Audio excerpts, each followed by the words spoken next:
Last 24 hours of Freddie Mercury. Did you know that Freddie Mercury fell into a coma before his death? Many singers and songwriters have come and gone throughout history, but only a few have left a lasting legacy that continues to live on in people's hearts.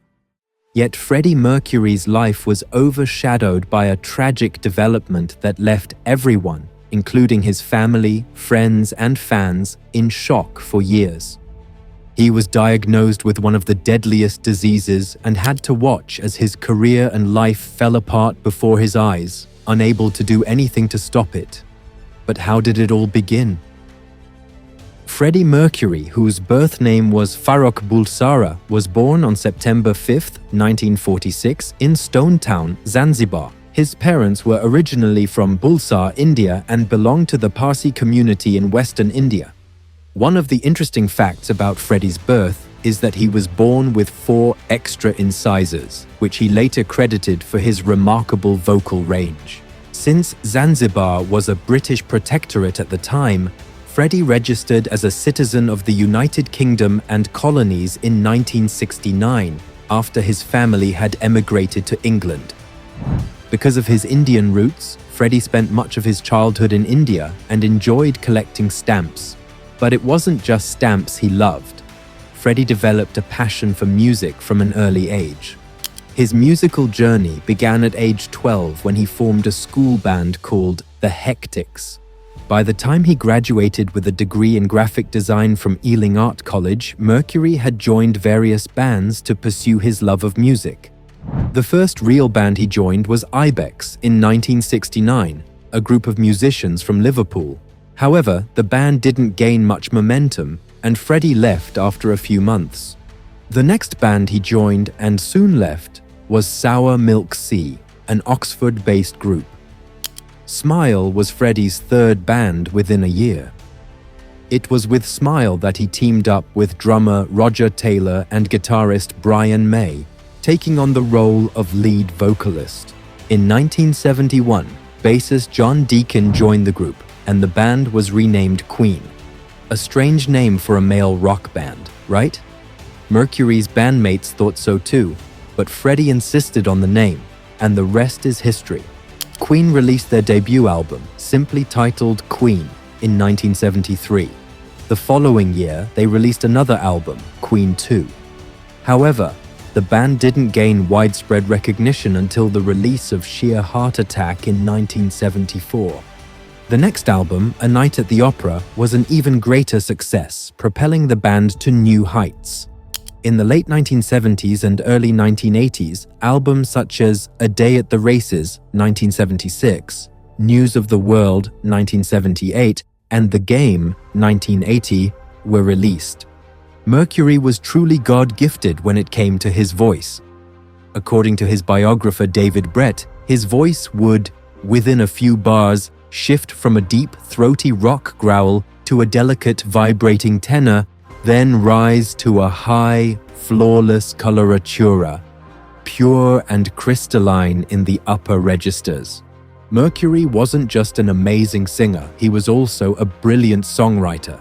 10 of the 17 tracks on Queen's greatest hits were written by Mercury, including the legendary Bohemian Rhapsody, which also lent its name to the 2018 biopic about the iconic Queen frontman. He never confined himself to a single genre and composed in a variety of styles, including rockabilly, heavy metal, disco, progressive rock, and even gospel.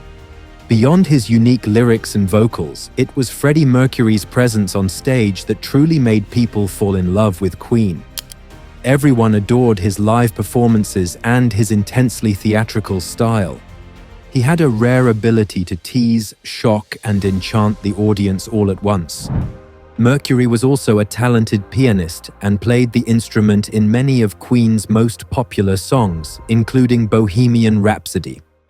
By the mid-1980s, Freddie Mercury was living the kind of life only few artists of his time could enjoy. But within just a few years, everything changed. Freddie loved to party.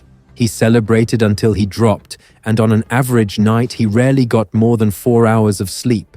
He was bisexual and engaged in sexual relationships with both men and women. Little did he know that his sexuality would one day become a tragic turning point in his life. It is believed that Mercury contracted the virus from one of his many partners. In 1982, the first symptoms of HIV/AIDS began to appear, though he kept them a secret.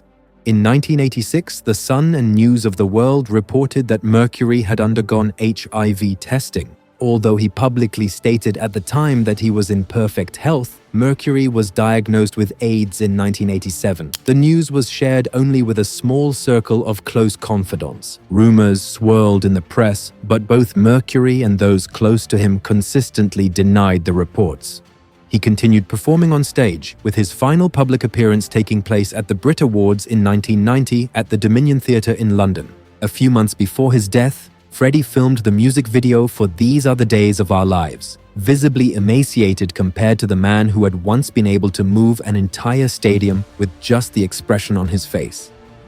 After concluding his work with Queen in June 1991, Mercury withdrew to his home in Kensington, West London. His health continued to deteriorate, and on November 23, 1991, with the help of Queen's manager Jim Beach, Mercury finally issued an official statement confirming that he was HIV positive. He had no idea that his final hours were already upon him.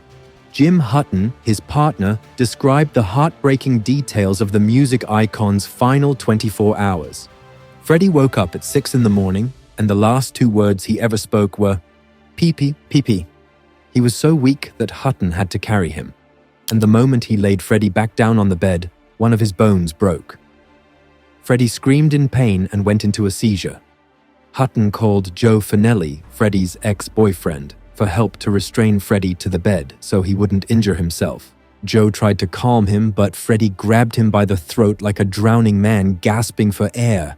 Joe managed to free himself, and Freddie finally passed out from exhaustion. But it wasn't sleep. It was more like a coma. Peter Freestone, Freddie's personal assistant and close friend, was called to the room. When he arrived, Freddie was already in a coma. His body lay stiff, his head tilted, and his eyes stared into the corner of the room behind him. The 3 men tried speaking to Freddie, but he seemed unaware of their presence. Freestone then called the family physician, Dr. Gordon Atkinson. Dr. Atkinson administered morphine, but Freddie never regained consciousness and was later pronounced dead. On the death certificate signed by Dr. Atkinson, the cause of death was listed as bronchopneumonia, a complication resulting from the immune system collapse caused by HIV or AIDS. In accordance with Freddie's wishes, his cremated remains were entrusted to Mary Austin, his former girlfriend, who buried them in an undisclosed location, one she claims she will never reveal. And so ended the story of one of the greatest musical artists of all time, whose career was tragically cut short by a disease he may have contracted himself. Freddie Mercury, once considered an icon of his era, met a truly heartbreaking end. Who knows what more the legend could have achieved had fate not taken such a devastating turn. If you enjoyed Freddie Mercury's story and want to hear more fascinating stories, subscribe to our channel and give this video a like. Feel free to share your thoughts and join the discussion in the comments.